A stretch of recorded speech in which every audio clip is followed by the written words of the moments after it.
The character speculates about what he would think about if he started drowning good or bad memories. However, he confesses that he would personally think of neither. It is further shown how he begins to choke as he swallows water. He says that he barely remembers his name, and all that surrounded him was nothing but darkness.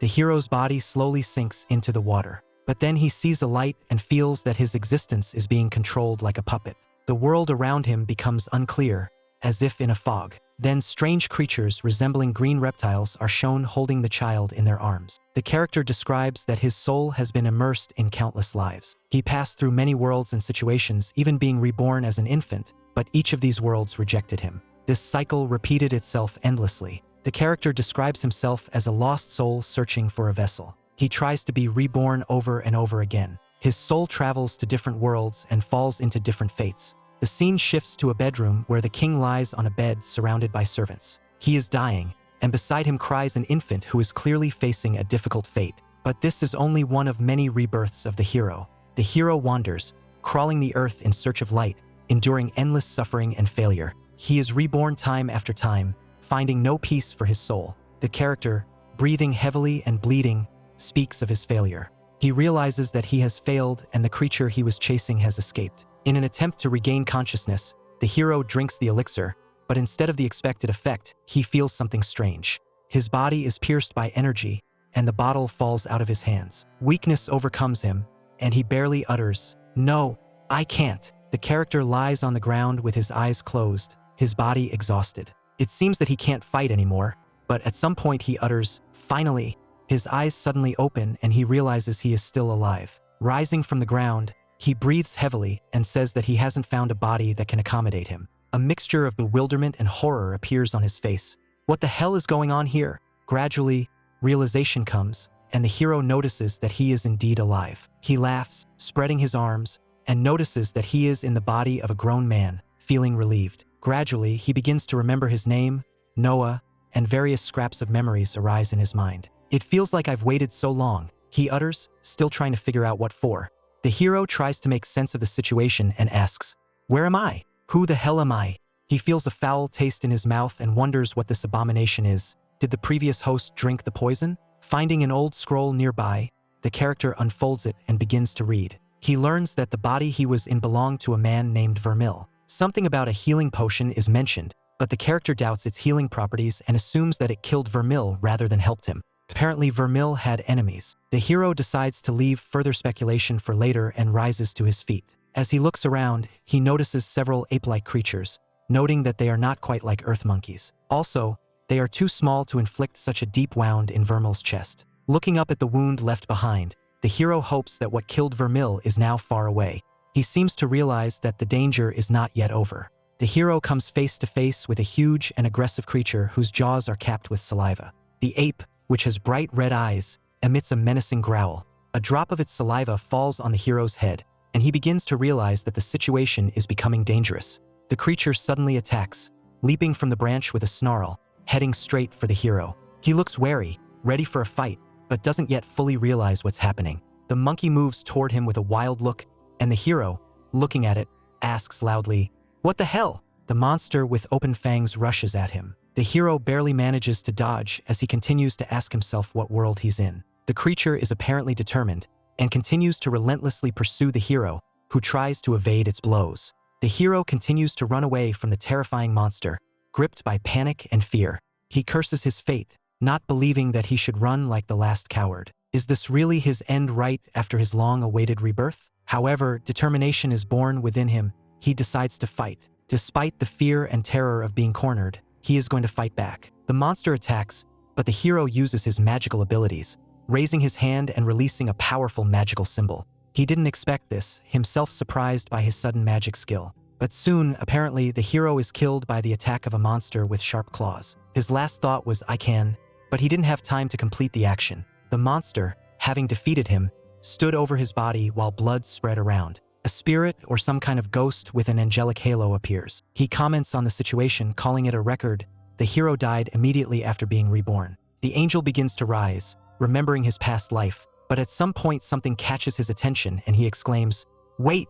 He then recalls his past life and realizes that, despite his belief in life after death, he did not expect to have to stand in line for a certain ladder. the hero reflects on his life while standing in a long line against the background of endless starry space. He gets bored and starts to see something unusual. He notices that all the other people in line look familiar, but something seems strange. He remembers that his life has not been perfect. He never got married, never had children, and never achieved what he wanted. All he had was a useless education. Although to tell the truth, he loved teaching music. He had his moments that he wouldn't want to forget, but fate is such an evil thing. This was the very job the hero loved. It forced his fellow teachers to give him sick days so he wouldn't get fired. But in the end, it didn't affect anything, and our hero ended up in a hospital bed, dying alone. So much time had passed that he lost track of time. The only thing the hero did then was take a step as the line moved. Step by step, he moved and moved among all those souls who were beside him. But unfortunately, it was too monotonous for our hero.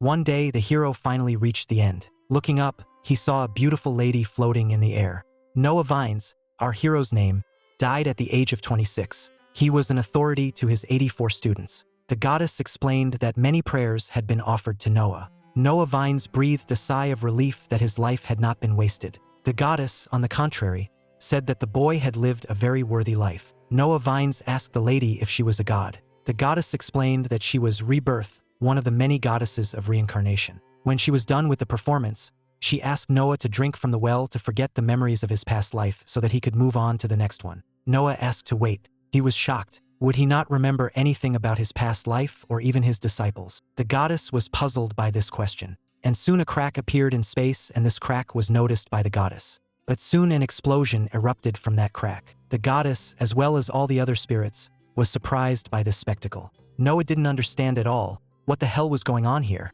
The large explosion caused Noah to be thrown aside. Standing up from the ground, he didn't realize, could something like this be happening in the afterlife? Raising his eyes, he looked at the monster, but he didn't realize who it was. It was a black man with a scythe in his hands, most likely some sort of god. He called out to the goddess, saying that he missed Rebirth, his beautiful flower. But at the same instant he attacked the goddess, but the goddess put her hand forward, preparing to attack. Back again? You seem to enjoy losing, she said. A huge pink flower appeared from her hands, but the black god still did not back down and struck at this flower. The two gods engaged in a fierce battle, and it seemed like the goddess was already losing. She had even received a wound, judging from her golden blood that splashed into the water. But despite this show, Noah wondered, what will happen if I die? What will happen if I die already after I am dead? Noah felt that he did not want to know the answer to that question. Noah hurriedly ran away, for the world around him was falling apart, and he needed to get out of here as soon as possible. The black god was surprised that the goddess was so weak, but the goddess, in turn, asked him to try harder if he wanted her to start fighting more seriously. She attacked her enemy, but that only made the man angrier, and since that was the goddess' wish, he would gladly finish her off. In the same instant, the enemy disappeared and later appeared next to the goddess, stabbing her with his blade. But the goddess deftly turned away and struck with her flower at the same second. Then the man's hand fell to the ground. Noah knew that the only way out of here was to drink that water. And since there was no time to worry about losing his memories, he had to act fast. After all, he couldn't just stand here doing nothing. That black god began to scream with rage, and his black blood began to fall into the water, mixing with the golden blood of the goddess. Noah still just kept running. He was so tired of waiting for his life to begin. Waiting to get better, waiting in that damn line. But he was done now. Enough of all this shit. The two gods continued their battle, and after another explosion, Noah was thrown aside again. And then he fell into the water where he began to drown. And soon the black and gold blood began to seep into his body, mixing inside. Returning to the moment Noah stepped out of the dead body again. He thought about the fact that it looked like he was going to have to wait in the damn line again, even though he assumed the line no longer existed. Suddenly, a black thread appeared on the horizon. Noah thought about how eternal death would be better than being forced to wander here endlessly. At that moment, the black thread grabbed the guy's neck and then dragged him down, but only to return to the body of that dead wanderer. Soon, that man woke up and looked around and realized that he was alive again. He didn't understand what the hell was going on here. The character fights with rage and despair, finding himself in battle with the demonic creature again and again. He holds the creature in his hands as if trying to hold on to it, but each time he finds himself in mortal danger. His opponents do not stop attacking, and the fight continues. During one of the fights, he encounters another enemy who strikes him, leaving a bloody trail. Despite the numerous battles, he keeps returning to the same spot, as if stuck in an endless cycle. Each death resembles the previous one, but he invariably finds himself at the mysterious flask. This place becomes a symbol of his agony, but at the same time better than the endless waiting. At one point, he manages to retrieve things belonging to Vermil, which gives hope for a way out of this cycle. Vermil, or Noah, wounded and tired, stands among his defeated enemies. He realizes that the magic he once used never returned. There is still a trace of it within him, hidden in the depths of his mind. With each death, however, he gains a new experience. He notices that his ape-like opponents use the same attacks. This knowledge allows him to anticipate their movements. Despite his wounds, he decides to try again, confident in his new skills. The hero watches his enemies, noticing how their eyes and paws give away their intentions before jumping. Although he hasn't gotten stronger or faster, the hero realizes that he's not going to waste his lives. His perseverance and experience help him in the fight, and he continues to fight despite the long years of waiting. Vermil faces the creature in a fierce battle. He feels his patience is at its limit and decides to act more decisively. The creature attacks him with a scream, but he remains focused, confident in his abilities. Vermil realizes that they are fighting by different rules. He confidently declares that it doesn't matter how many times he gets killed, the important thing is to win at least once. With fury and determination, he rushes into battle, ready to strike the decisive blow. Soon, men on flying swords appeared in the sky. Hearing a cry for help, they stop and spot a man asking for help, stating that he is lost and injured. Vermil is amazed to see his rescuers traveling on flying swords. The two strangers approach the wounded man and ask what happened to him. The hero wanted to explain the situation, but since he doesn't know what Vermil was doing here, he decided to think of something else. He started to explain that he lost his memory after being hit by a giant ape and only remembers his name Vermil. The strangers look at each other, clearly puzzled by his story.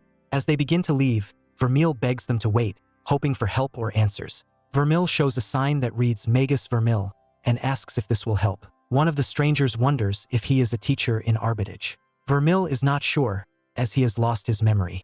They discuss that the monkey that attacked him was very strong, perhaps it was an inferno. Another stranger assures that it was not a demon, as the injured man survived. They believe it could have been one of the thugs, and are concerned that the creatures are getting strong enough to attack the teachers. The strangers offer to help the wounded man get to the arbitrage.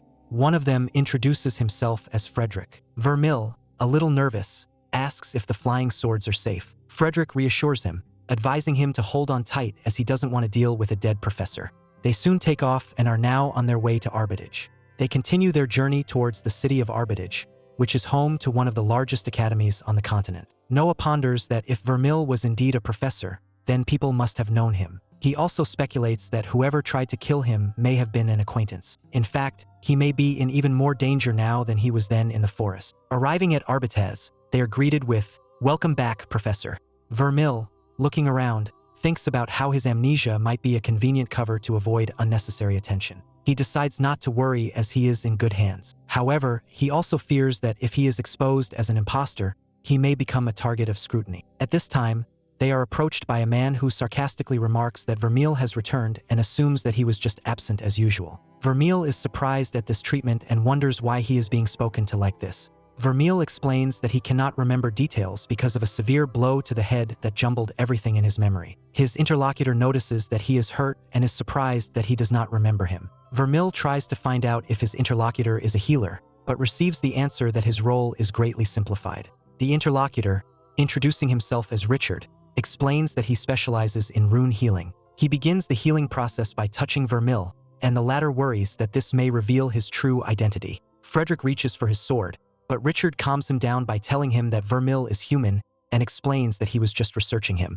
Richard finds it strange that Vermil's mind is clouded. In that case, Vermil thought that a good rest could bring back his memory. In his mind, he wondered if Richard would be able to tell if the old Vermil Magus was still alive or not. Thinking that there was nothing to treat, Richard said that only time would tell whether Vermil would recover or not. Vermil reflects on how much someone hates Vermil and suggests that he may have been given poison. Richard character thanks Frederick for delivering Magus and promises that his efforts will be rewarded. Frederick replies that any decent man would have done the same and wishes Magus good luck. Richard says he will notify the headmaster of his return and the current situation, and asks if Vermil remembers where his room is. The man confusedly admits that he doesn't remember, and is asked to follow him. When he arrives at the door, Richard asks about the key, but Vermil only shrugs his shoulders. With that, Richard decides to annul the old lock. Entering the room, they see the mess. Richard promises to send someone to check on Vermil and suggests they stay here for now. Noah notices that Vermil was clearly not obsessed with cleanliness.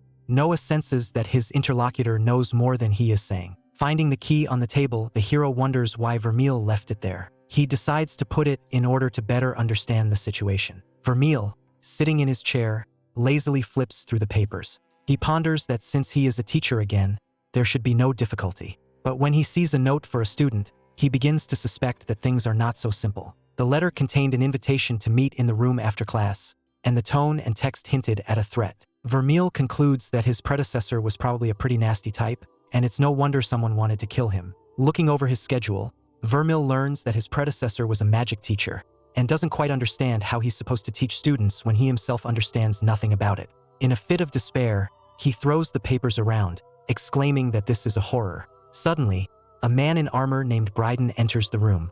He is surprised to notice Vermil's return and wonders what has happened. Vermil tries to spin his way out of it, explaining that he took a blow to the head and lost some of his memories. Bryden clearly doesn't trust this explanation and warns him of the possible consequences if he doesn't get proper treatment.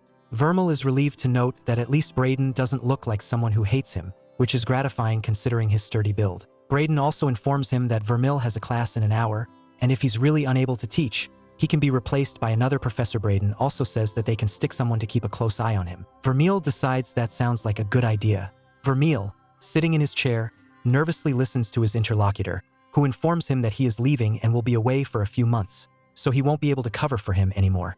Vermil is internally worried that someone else might try to get into his head and uncover his secret. Vermil tries to reassure his interlocutor, assuring him that he can handle it on his own and it's just a little memory loss. He then asks with a smile where his class is, showing his anxiety and uncertainty. The interlocutor, with a mocking tone, gives Vermil the location, Building G, Room 100, and reminds him that he hasn't taught in a while. He adds, however, that one must not be late and that the failure of the students will reflect badly on the Linwiki. Before leaving, the interlocutor looks at Vermil intently and says that he hopes he still remembers what it all means. Vermil, already tired, relaxedly replies, "Yes, thank you," adding that he wouldn't miss it for anything. A note on the desk catches Vermil's attention.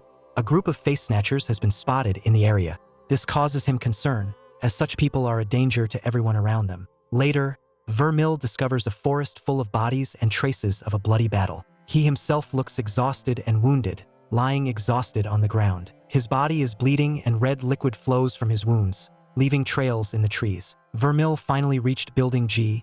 The building that houses his class looks like an old, dilapidated castle. Inside, the building appears abandoned. The staircases and columns are covered in cracks, with only debris left of some elements.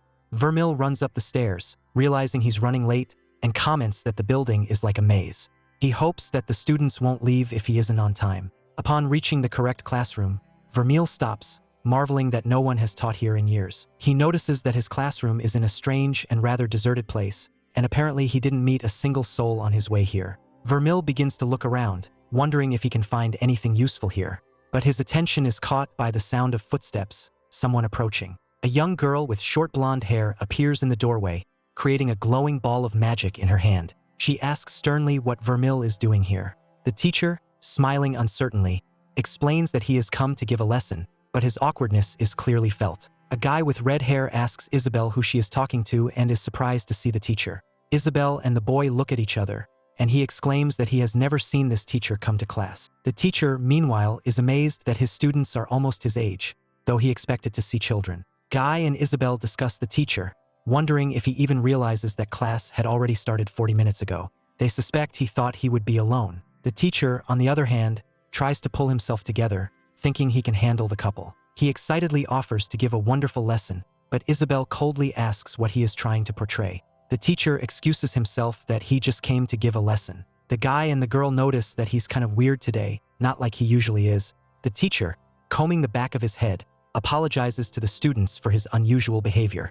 He explains that he received a blow to the head and is now experiencing some memory loss. He then asks the students to sit down and says that despite the absence of other students, he still intends to teach them and ask questions. One of the students says that there is no one else present and the two of them and Todd are the only ones present. The teacher, a little embarrassed, remarks that two students are better than none and suggests that they sit down. Todd sarcastically asks if the teacher is serious about teaching them, considering they are of the same rank. His partner is surprised at the mention of rank and says it will be fun. The teacher thinks to himself that this Linwick thing is popping up again, and concludes that the Vermeil family must be quite powerful. Todd's partner, meanwhile, suggests that the teacher just put them on automatic in the exam and stay out of the way. The teacher disagrees, reminding them that he may have experience they don't, and like it or not, he will teach them. The students, in turn, ironically wonder what he's going to teach them and bring up a past incident of seducing a female student, wondering why he wasn't fired afterward. The teacher, overcome with emotion, tries to take control of the situation.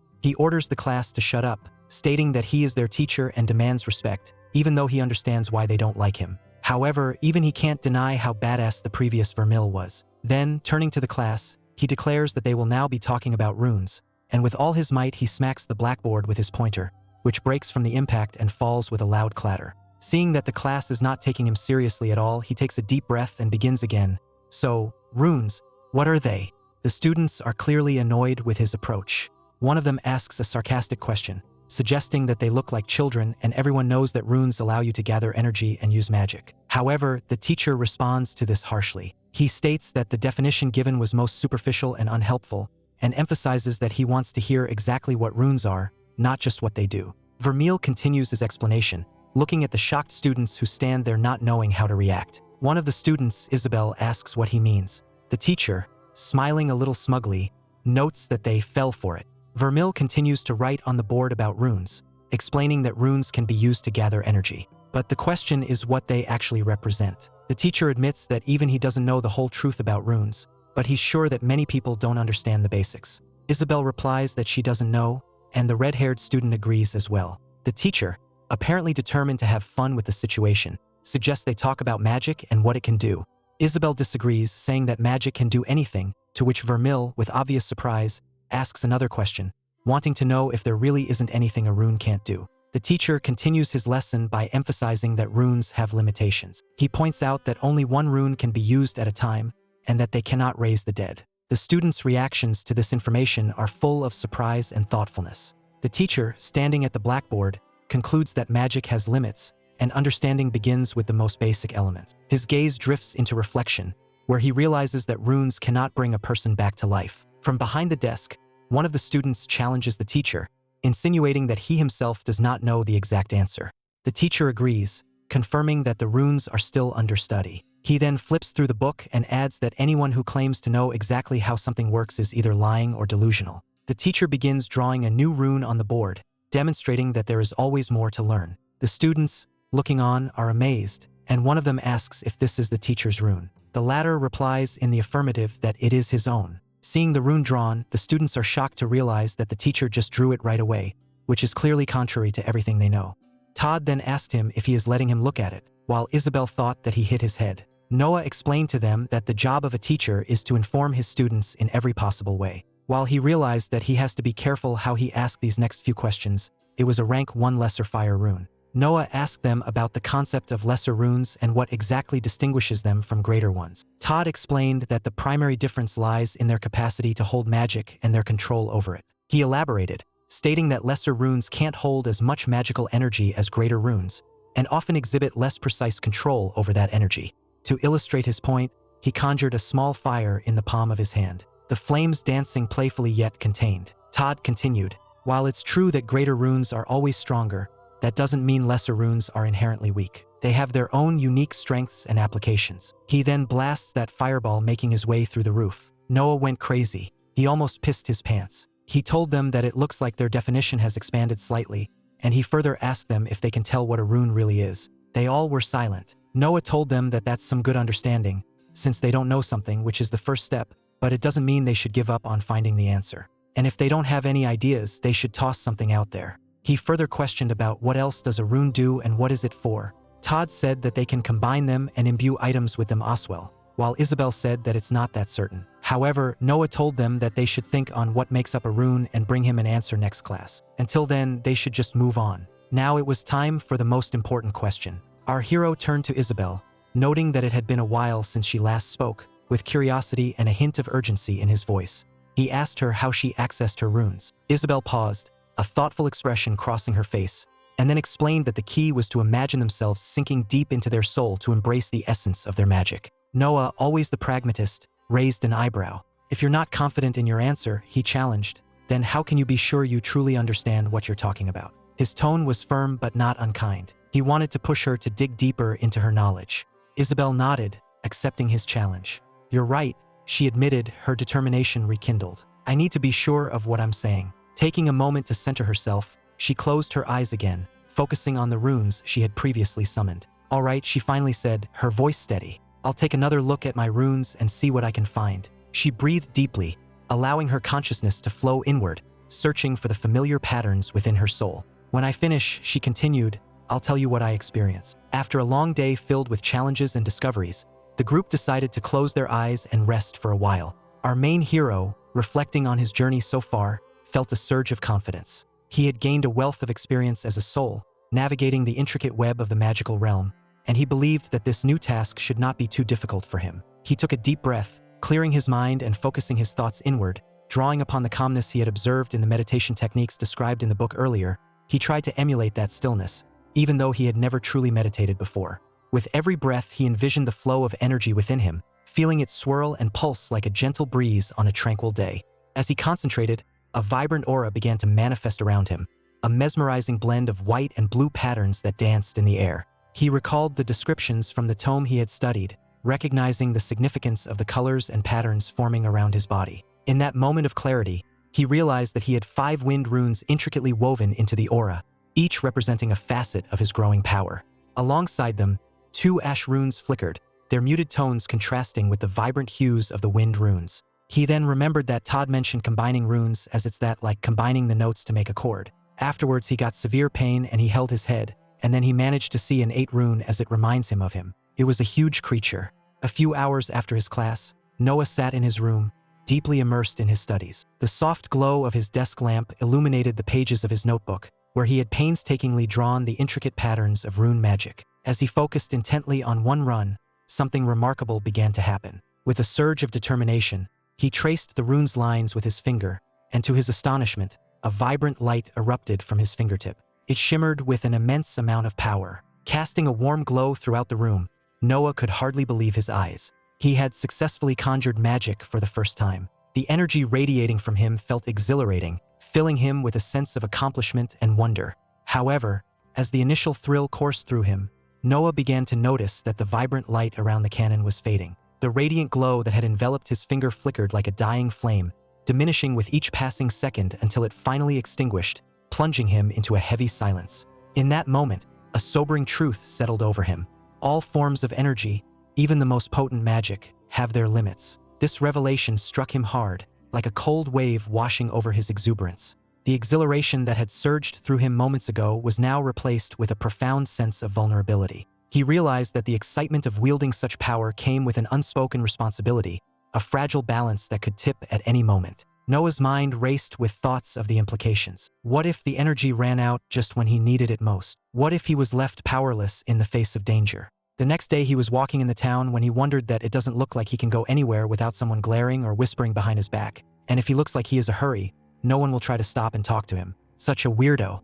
But although based on the looks he is getting, he should be less worried about someone talking about him. Afterwards, he made his way to the library, where he quickly realized that this place was much nicer and more inviting than his classroom. The atmosphere was vibrant, filled with the hum of conversation and the soft rustle of pages turning. There were tons of people walking around, each engrossed in their own pursuits, bustling through the aisles with a sense of purpose as they navigated the labyrinth of shelves. He couldn't help but feel a sense of curiosity about the lives of these individuals, wondering what knowledge they were seeking or what stories they were engrossed in. As he took in the scene, he couldn't shake the thought of whether he could score a free coffee as well. The idea of sipping a warm cup of coffee while losing himself in a good book was incredibly appealing. With that thought in mind, he approached an old geezer who was sitting behind the front desk, surrounded by stacks of books and an air of wisdom.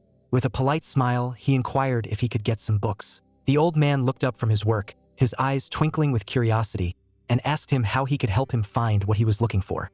Noah told him silently that he wants a book on runes, and which is something basic like intro level. However, a red-haired hottie who was eavesdropping on him told him that he can't be that serious, as the Lindick family has fallen further than she thought, if this is what he is resorting to. Meanwhile, Noah wondered who the hell she was. She further told him that he can't even find something that basic with his own family's resources. However, He told her that using Linnic resources for something as mundane as this would be a waste, as why would he need their time when he has all the references here? She then remarked that it was still stupid, but she guessed even he wasn't dumb enough to keep banging his head against a wall with a sharp motion. She slammed the book onto the table, the sound echoing in the quiet space around them. Honestly, I can't say I'm surprised that you're looking for basic intro books, she continued, her tone dripping with disdain. The fact that you're a professor at rank 1 is just pathetic. Using her magic finger, she just pushed him. She then told him that nobody's stupid enough to buy that Linnic. She said that he would probably label himself as a disgrace to his family, but in this moment, he couldn't help but think that he might actually fit that description. It weighed heavily on his mind as he wondered why she harbored such disdain for him. Was it really because of her fascination with these face-to-face dealers as he contemplated the situation? A name flashed in his mind, Moxie.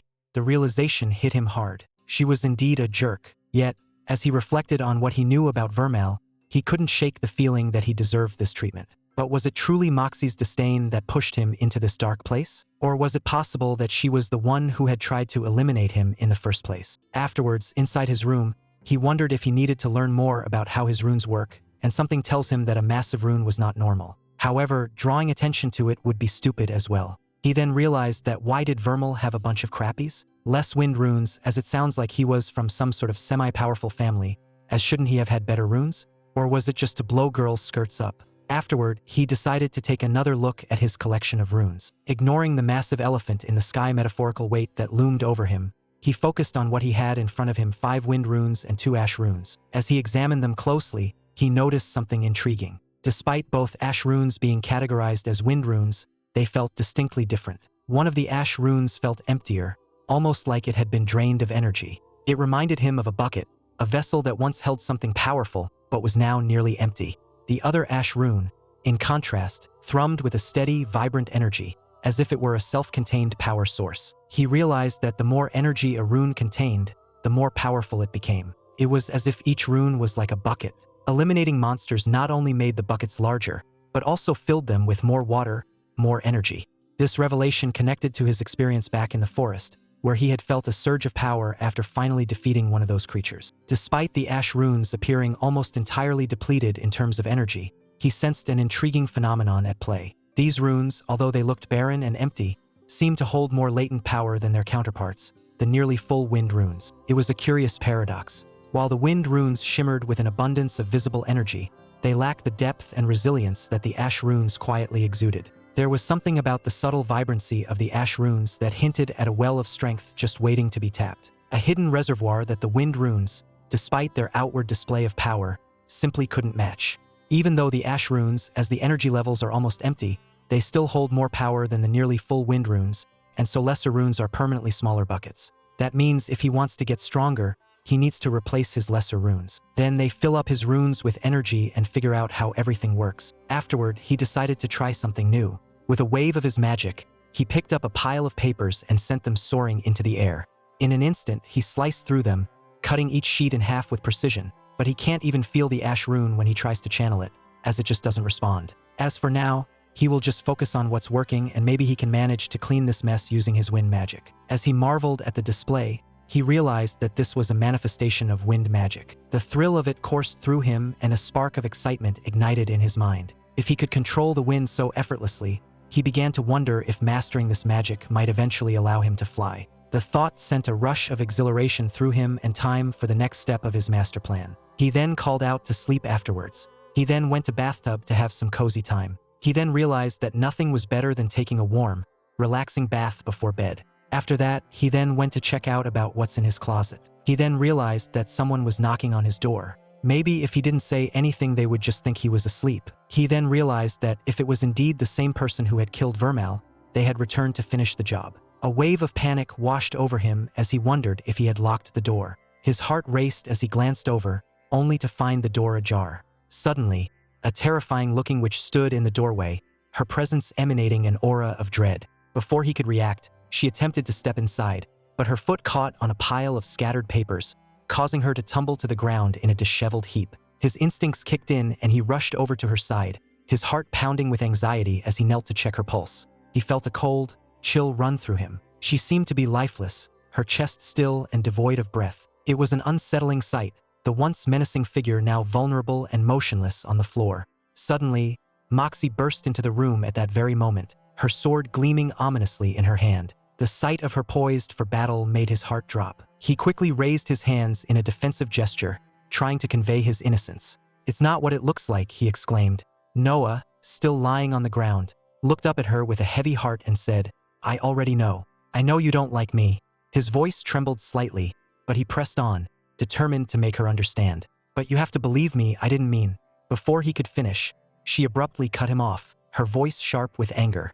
"You killed it, Noah," she snapped, glaring down at him. His eyes widened with panic as the weight of her accusations settled over him like a suffocating blanket. "No, please," he began to plead, scrambling to his knees. "You have to forgive me. I didn't do anything. You fell all on your own. I swear it." Afterward, Noah realized something strange. She hadn't referred to herself as her, but instead used the word it. Confusion washed over him as he replayed her words in his mind. Before he could fully grasp the situation, she spoke again, her tone laced with sarcasm. "What, are you trying to take up comedy now or something?" She crossed her arms, a hint of amusement in her voice. Still, she continued, "I've got to admit, I'm impressed. You, of all people, actually managed to eliminate it." There was a slight smirk on her face as she turned to walk away. Just as she was leaving, she threw another question at him over her shoulder. "Have you been training or something?" Noah sat there in disbelief, staring after her, wondering why she was acting as if everything were perfectly normal. He then asked her if she could explain what happened here and who was the person. "Moxie was trying to open a bottle and called our boy an idiot. He told her to assume he is an idiot and explain the situation to him. She told him that it was a face stealer. Our useless hero Noah had no idea what a face stealer is. She then asked him, her voice filled with curiosity and a hint of concern, 'How did you know it was a face stealer even before you killed it?'" He paused for a moment, reflecting on her question. The realization hit him like a sudden wave, causing his expression to shift. "If it really was a face stealer," he began, his voice thoughtful, "then that means it must have already taken someone's body." His mind raced as the implications of his realization sank in. He had encountered something far more dangerous than he initially thought. If a face stealer had claimed a victim, it could impersonate anyone it had killed, making it nearly impossible to distinguish friend from foe. A cold chill ran down his spine as he added, "I need to be more careful about any bodies I leave behind." His eyes narrowed as the weight of the situation became clear. The face stealer could easily use the fallen bodies to blend in with his allies or lure him into a trap. She then told him that she had no idea why a face stealer sprinted here in the first place, as they are usually only attracted to magic, but nobody practices in their room and risks destroying it.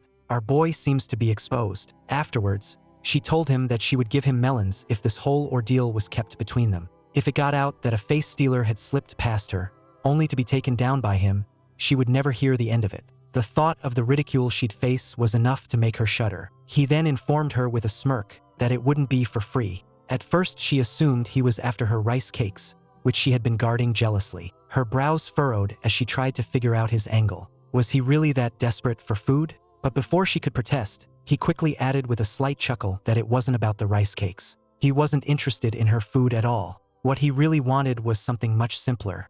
Answers. "I just want to ask a few questions," he explained, gesturing to his head. "The hit I took really messed things up for me and I need to fill in some gaps, that's all." He knew that. Not for free. Sounds awfully creepy when everyone thinks that he was a pervert. He started begging her. She then told him that he got 10 minutes. First he asked her that why are there monsters in the school and that it shouldn't be safe here? She told him that it's safer here.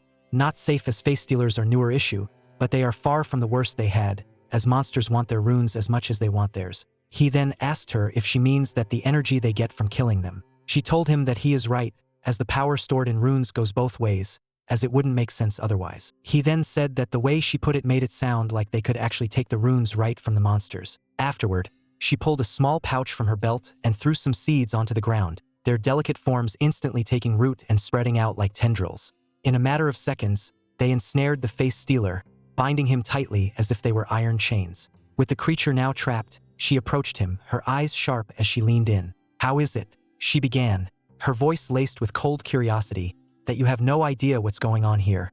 You're asking questions I'd expect from a child." She paused, letting her words sink in, then added with a sly smirk, "And as much as I'd like that to be an insult." Before she could finish, he interrupted her, shaking his head slightly. "It's not that," he said, his voice a mix of confusion and frustration. "It's just some of my memories are fuzzy. Old memories, scattered fragments that I can't quite piece together. But just as the words left his mouth, his expression shifted to one of shock and disbelief. His eyes widened as he watched, her arms raised, channeling her magic with ease before his very eyes. She began to absorb the essence of the face stealer, the dark energy swirling around her as it vanished into her being. His heart pounded in his chest as he tried to make sense of what he was witnessing. "That's impossible," he stammered, stepping back. "How can you do that? That's an insane ability you've got there." Afterwards, she told him that if she didn't know better, she would think that he was a face stealer. But even face stealer are smarter than this. After that, she asked the next question. He realized that she mentioned master runes, as he is not sure what qualifies as that, but that huge rune in his soul definitely doesn't seem normal. He then asked her if there are any monsters with master runes nearby. She then told him that she hoped there are not, as they vary in strength, but the strongest ones could likely level arbitrage. She further said that the closest is the Hell Reaver, and even that one would pound him into paste as its rank 2, probably close to rank 3 with a master rune.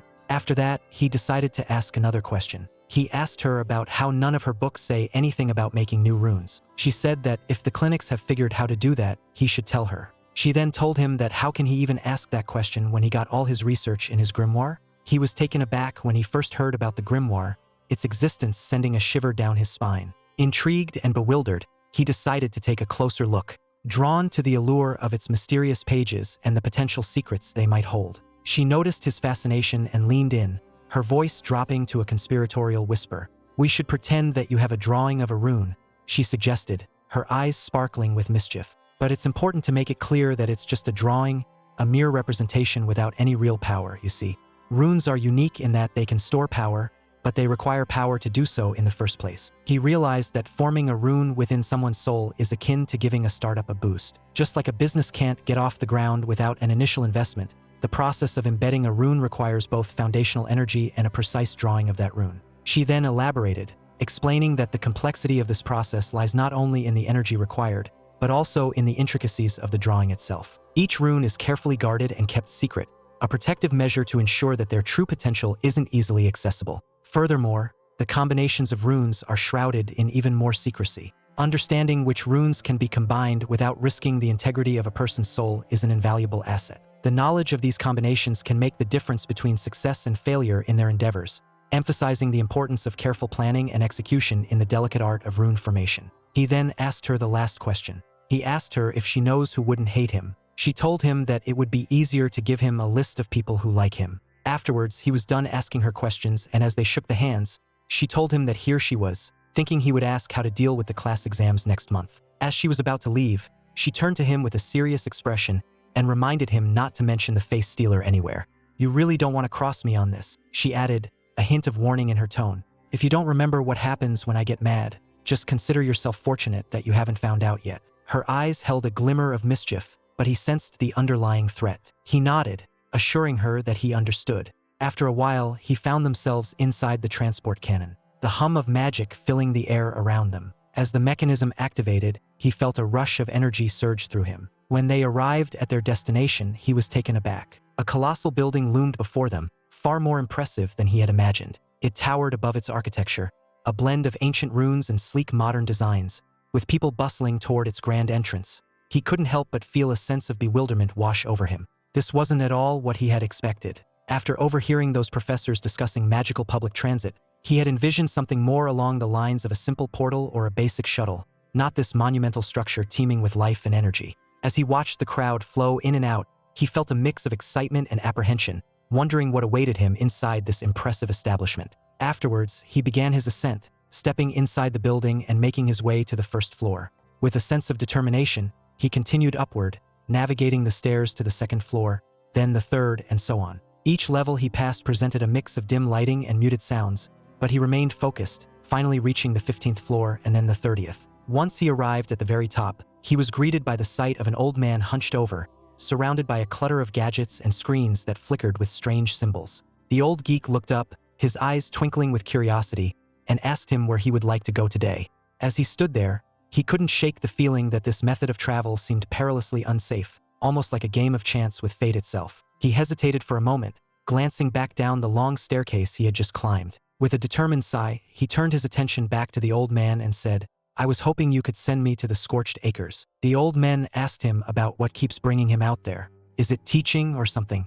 He further told Noah that the good thing is that he is using the cannon this time, as he tried to warn him last month that this baby brings him back in 24 hours. Noah casually attempted to convey to the old man that the journey had nearly cost him a hefty concussion, an oversight he couldn't ignore, especially considering it had ultimately cost Vermal his life. What on earth had Vermal been doing out there? He wondered, shaking his head at the memory. After a brief moment of contemplation, Noah decided to voice his concern. Is it safe? He asked, his tone laced with a mix of skepticism and caution. The old man looked at him with a knowing expression, his eyes narrowing slightly. I've never had an issue with it. Afterwards, the old geek pushed Noah inside the cannon and told him that he would love to chat, but they have a bit of a line at the moment. Normally things are pretty dry. After stepping inside, Noah turned to the old man and asked, now what? The old man chuckled, a gleam of mischief in his eyes, and replied, now comes the fun part. I'll squeeze. Noah felt a chill run down his spine as he watched the old man approach the massive cannon. As he did, a brilliant blue energy crackled around the weapon, illuminating the dim room with an eerie glow. Panic surged within Noah and he shouted, I don't feel safe. I want to get out of here. His heart raced as the unsettling energy swirled ominously around the cannon. The old man's expression shifted to one of surprise, his brows furrowing in confusion. He had expected Noah to be exhilarated, just like the professor had always been during this thrilling moment. He wondered that at least if this kills him, he will be back soon. After that, the cannon shot him in the air.